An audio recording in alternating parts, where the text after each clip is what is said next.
बिस्मिल्लाहिर्रहमानिर्रहीम जी, मैं हूं ज़ुल्फ़िकार अली शाह और आप देख रहे हैं मरकज़ टीवी न्यूज़ चैनल। सबसे पहले हस्बे रवायत आपसे एक रिक्वेस्ट के जो नए देखने वाले हमारे दोस्त हैं वो हमारे चैनल को सब्सक्राइब कर दें और बेल आइकन के बटन को लाजमी दबा दिया करें ताकि नई आने वाली वीडियोज़ जो हैं वो बर वक्त आप तक पहुँच सकें। और अगर कोई हमारी वीडियो अच्छी आपको लगे तो लाइक के बटन को दबा दें और दोस्तों तक शेयर कर दें ताकि उन तक भी हमारी वीडियोज़ जो हैं वो पहुँच सकें।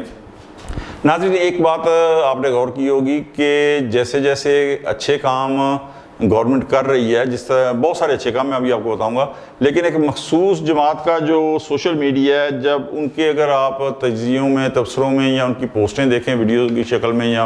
वैसे, तो वो वहाँ एक ही मंज़र आपको नज़र आ जाएगा कि लुट गए, मर गए, तबाह हो गए। कोई शक नहीं है इसके अंदर कि अल्लाह माफ़ करे, महंगाई बहुत है, प्रॉब्लम्स बहुत हैं, बिजली के बिल जो हैं वो जानलेवा हैं, गर्मी आ गई है, गरीब के लिए काफ़ी से ज़्यादा मुश्किलात हैं। लेकिन इसका मतलब ये नहीं है कि आप हर तरफ जो है तबाही, बर्बादी और लुटने मरने की खबरें जो है वो वायरल कर दें, बल्कि इस तल्ख माहौल के अंदर, इस सख्त माहौल के अंदर, इस कशीदा माहौल के अंदर, इस शदीद माहौल के अंदर जो है वो तो चाहिए ये होता है कि आप गरीब अवाम को तसल्ली दें। तो मैं कम से कम ये कोशिश ज़रूर करता हूँ कि मैं जिस तरह मैंने कहा कि अभी आपको बताया कि बिल्कुल बिजली के बिल हैं, जानलेवा हैं, ठीक है, लेकिन इसके साथ साथ जो उम्मीद की किरणें हैं कि जिनसे अवाम का कुछ जो है वो हौसला जो है वो बहाल हो, ताकि उन्हें थोड़ी सी उम्मीद की किरणें नज़र आए कि हर तरफ मुश्किलात ही नहीं है, कहीं मकसद सहूलतें, आसानियाँ भी पैदा हो रही हैं। जिस तरह आटे की कीमत जो है 20 किलो आटे की कीमत में तकरीबन 1000 रुपये कमी आई, उसके बाद अल्लाह का भला करे रोटी जो थी वो 20 से 15 रुपये की हो गई,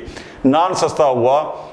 फिर उसके बाद आपका भला करे कि पंजाब के अंदर जो है वो 42 जो है वो फील्ड मेडिकल जो हॉस्पिटल थे वो 2 मई से इनफंक्शनल हो गए। सिंध के अंदर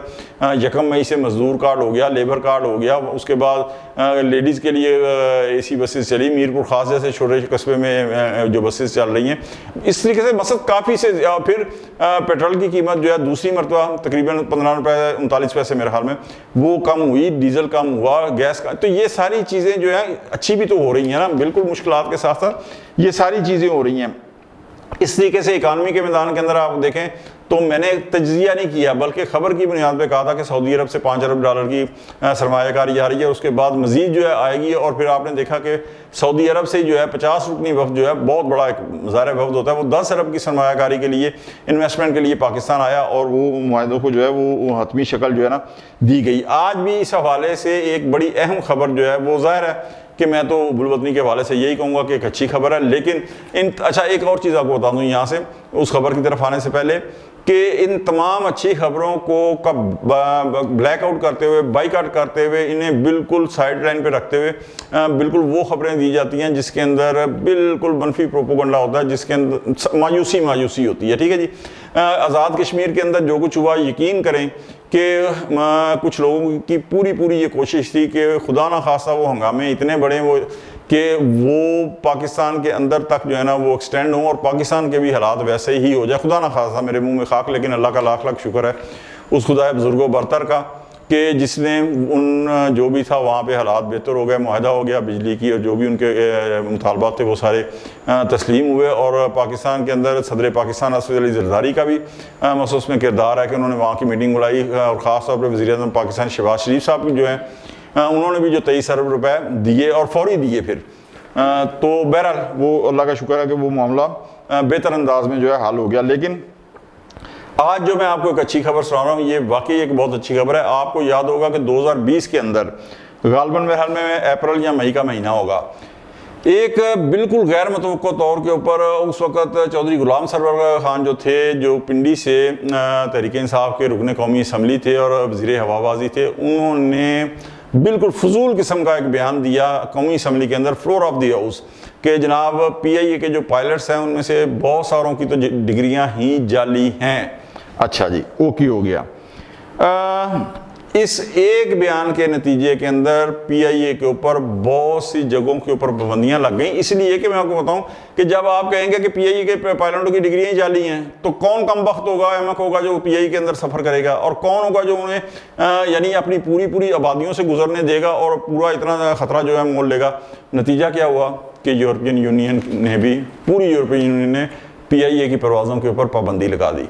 16 माह की पीडीएम की गवर्नमेंट जब 2022 के अंदर आई तो उन्होंने उस वक्त काफ़ी कोशिश की, लेकिन मामलात हल नहीं हो सके। और आज तो पता भी नहीं है ना आवाम को कि भैया वो पाबंदी उस वक्त की लग चुकी हुई है, ठीक है, तो वो पाबंदी नहीं हट सकी। ये सिर्फ क्या पीआईए का नुकसान था? क्या वज़ीर हवाबाजी को ये इल्म नहीं था या उनके अंदर अकल नहीं थी कि इस किस्म का अगर वाकई, अच्छा फिर ये हकीकत भी नहीं थी, बाद में पता चला कि उनका जो बयान है वो गलत है, ऐसी कोई बात है ही नहीं कि पीआईए के जो पायलट्स हैं उनकी डिग्रियां जाली हों। लेकिन अगर फ़र्ज़ कर लें कि ऐसी कोई बात होती और ये बात हकीकत होती, सच होती, तो ऐसी बातों को तो गवर्नमेंटें छुपाती हैं, और अगर हो भी तो अंदर ही अंदर जो है अपना खुद सेल्फ अकाउंटेबिलिटी के तहत उन पायलट्स को हटा दिया जाता है, उनकी जगह रिप्लेस कर लिया जाता है। इन्हें तो मंजर-ए-आम पे लाया ही नहीं जाता, और अगर आ भी जाए तो उसकी तरदीद कर दी जाती है। लेकिन यहाँ तो वज़ीर हवाबाजी जनाब खुद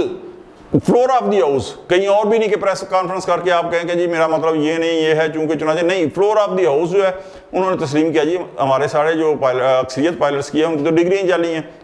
लिहाजा ये नुकसान जो पाबंदी लगी है ये क्या सिर्फ पीआईए का था? नहीं,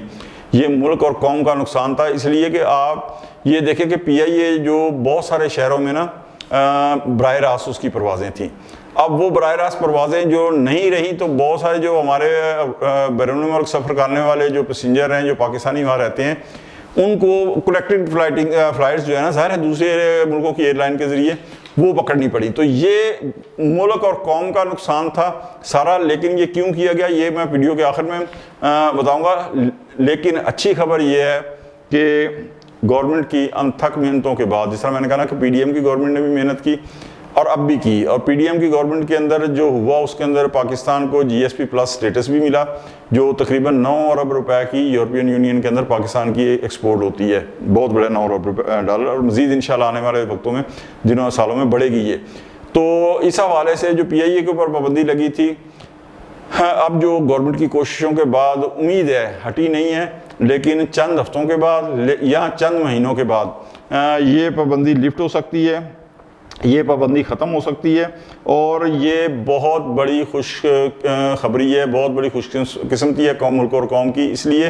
कि पीआईए को प्रॉफिट में जाने वाला इदारा नहीं है। पीआईए भी ज़ाहिर है नुकसान में जा रहा है, खसारे में के अंदर जा रहा है। तो ऐसे इदारा जो ऑलरेडी खसारे में अंदर जा रहा है उसके अंदर मज़ीद उसकी फ़्लाइट्स जो हैं, रूट्स जो हैं, उसके फ़्लाइट ऑपरेशन जो हैं वो ख़त्म कर दिए जाएँ, तो ये मुल्क दुश्मनी नहीं थी तो और क्या थी? क्योंकि मुझे तो समझ नहीं आता कि क्यों ऐसा बयान दिया गया, और उसके बाद फिर कोशिश भी नहीं की गई। क्योंकि खान साहब बात ये आ जाती थी कि आपको याद है कि मुराद सईद साहब का बयान कि जनाब पहले ये एक बयानिया 2018 से पहले बनाया गया था कि चूंकि हुक्मरान करप्ट हैं, जरदारी और नवाज शरीफ साहब, उन्होंने कहा ये टोला करप्ट है, खान साहब ने आना है तो बैरून मुल्क से सरमायाकारों की लाइन लग जानी है, सरमायादारों की। ये हो गया, क्या हुआ? कुछ भी नहीं हुआ, ठीक है। तो खान साहब की तो बड़ी सेहत थी ना पूरी दुनिया के अंदर, क्यों नहीं पाबंदी ख़त्म करवा सके पीआईए के ऊपर, क्यों नहीं ये सब कुछ करवा सके? लेकिन बहरहाल ये बात एक अलग चैप्टर है। तो अब ये पाबंदी ख़त्म हो रही है। मेरा एक सवाल ये है कि मुख्तलिफ सियासतदानों के, ब्यूरोक्रेट्स के खिलाफ रेफरेंस दायर होते हैं कि फ़लाँ ने करप्शन कर दी, फ़लाँ ने जनाब इतना पैसा लूट लिया, फ़लाँ ने इतना पैसा लूट लिया। अच्छा, उसके बाद क्या होता है कि उसके बाद जनाब वाला उनके खिलाफ पता चलता है कि जनाब ये बड़े अहम ठोस शवाहिद हैं, बड़े कंक्रीट किस्म के जो है ना डॉक्यूमेंट्री प्रूफ्स हैं, लेकिन एंड के अंदर वो बरी हो जाते हैं। लेकिन इस मैटर के अंदर तो जनाब हमें किसी दस्तावेजी सबूत की ज़रूरत ही नहीं पड़ेगी इसके अंदर, इसलिए कि सिर्फ ये तो रेफरेंस एक दायर करके पूछा जाए कि अरबों रुपए का पाकिस्तानी कौम को और पीआईए को जो टीका लगाया गया, जो इकानमी का बेड़ा गर्क किया गया है इस हवाले से कि जो पाबंदी लगी है पाकिस्तान की कौमी एयरलाइन के ऊपर, तो वज़ीर हवाबाजी ने तकरीर क्यों की, किसके एहम के ऊपर ऐसी अहम काना तकरीर की कि जो एक आम बंदे की अकल में भी आ सकता है कि ऐसी तकरीर जो है उसके नताइज जो हैं वो क्या होंगे। तो कम अज़ कम एक रेफरेंस तो इस हवाले से बनता है कि जिसके अंदर सबूत देने की ज़रूरत नहीं पड़ेगी, वो तकरीर सामने रख दें और उसके बाद पाबंदी रख दें और पूछा जाए कि भाईजान ये बताएं कि ये अहम काना तकरीर क्यों की थी, अगर किसी के एमा पे की थी तो उसके खिलाफ भी कार्रवाई की जाए। तो इतना तो कम अज़ कम हम कर सकते हैं कि हज़ारों रेफरेंस अगर हम सियासतदानों के खिलाफ दे सकते हैं दूसरों के, तो जो ये 1 अरबों रुपए का पाकिस्तान को नुकसान हुआ है, पाकिस्तान के इदारे को, कौमी एयरलाइन को नुकसान हुआ है, तो एक रेफरेंस तो इसके ऊपर भी बनता है। आज तक के लिए इतना ही, इंशाल्लाह मिलते हैं अगले व्लॉग में। उस वक्त तक के लिए ज़ुल्फ़िकार अली शाह को इजाज़त दें। अल्लाह हाफ़िज़।